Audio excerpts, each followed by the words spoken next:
everyone, my name is Aaron Falk. Back to my channel. This is my review of Exiles by Jane Harper. As always with my book reviews, I'm going to start off with a very brief summary of the book. I won't go into too much detail because not everyone wants to know much going into a book, so I will give you the bare minimum as a summary and then we'll go into my thoughts on the book. This will also be spoiler free. So Exiles is the third book in the Aaron Falk trilogy. Jane Harper has wrapped up his story now, so this is the last one in the series, and it follows Aaron Falk, who is a financial detective of some sort. I'm not really sure of his official title. He's some sort of investigator who has nothing to do with murders but keeps getting caught up in murder investigations. He goes to his godson's christening in a very small town in Australia, and it turns out his godson's family are actually connected to a missing persons case that happened a year prior. A woman, a mother, went missing from a local festival, leaving behind her baby in the pram. As always with small towns, everyone is connected, and Aaron starts looking into what exactly happened and the truth starts to come out. So now we're on to my thoughts on the book. I gave this one 3.5 stars. I've given most Jane Harper books a lot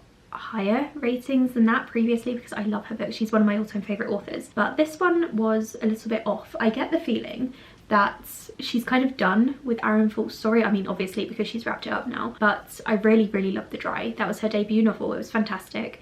And then the sequel was just alright, still very entertaining. And then she took a very long break from writing about Aaron Falk. So I really do get the impression that she was done with him as a character a while ago. And she didn't really want to do this book, but maybe her publisher or someone sort of pushed her into it to wrap it up once and for all so that she can move on and do other stuff. Which is a shame because I do really like the Aaron Falk books.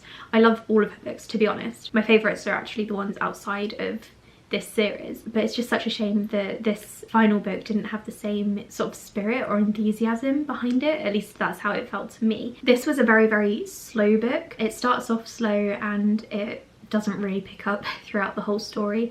I wouldn't say Aaron Falk is even really involved in the investigation. It's more about the other characters as they reveal things to him, and he doesn't really have to do much. People just seem to talk to him and tell him stuff, and he doesn't seem to do much investigating for himself. So he's a very lucky detective. If this is what it's like when his like financial investigations, then no wonder he's so good. I did really struggle with the pace of this one. It seemed to go on forever, and I think Jane Harper was sort of taking the time to wrap up Aaron Falk's story and give him a good ending, and she was focusing more on that than the actual mystery, which is fine. Like, it's a character-based mystery book. It's in no way a thriller because it was more about Aaron Falk's domestic life and him not really being all that involved in the investigation. I didn't think it was all that good compared to the previous books in the series. That's not to say it's bad. I still enjoyed it, but that's because I'm already connected to Aaron Falk. If I had read this as a standalone, which arguably you could, I don't think I would have enjoyed this at all. What I really liked about this one, and what I like about most of Jane Harper's books, is the setting. It's, like I said, a very small town in wine country in Australia, and it felt very different to her other settings. She's written books set in kind of the Australian desert, in Tasmania, on the coast, and this one felt very different to what she has done before, and I did enjoy seeing a different setting in Australia that's not just the usual Sydney, Melbourne, Brisbane. I liked the rural setting, and I always like small town drama, so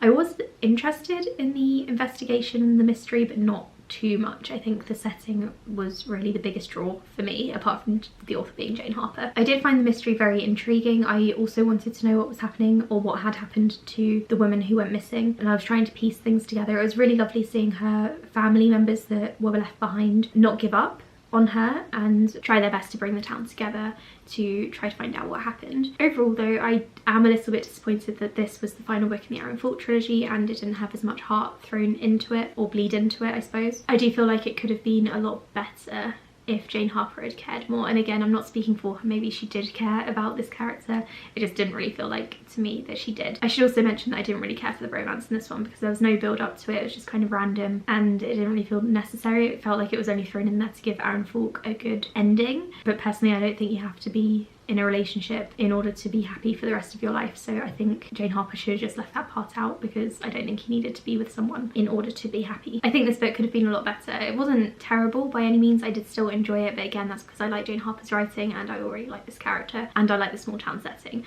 Otherwise, as a book standalone by itself, I probably wouldn't recommend it to anyone. I would recommend reading Jane Harper's other books. If you do want to know where to start with her books, I am probably going to do a video on them. I would actually recommend starting with either The Dry or The Lost Man, because those are fantastic. Survivors is also really good. So she does have some bangers out there, but this one is not it. So that's my whole review of Exiles by Jane Harper. This wasn't a very long video because there wasn't loads to say. Thank you for watching. Please like and subscribe if you enjoyed this video. I post on this channel 2-3 times a week, and I do live reading sprints, and I'm also trying to post more review videos this year, so it's going well so far. I'll speak to you all in the next one. Bye.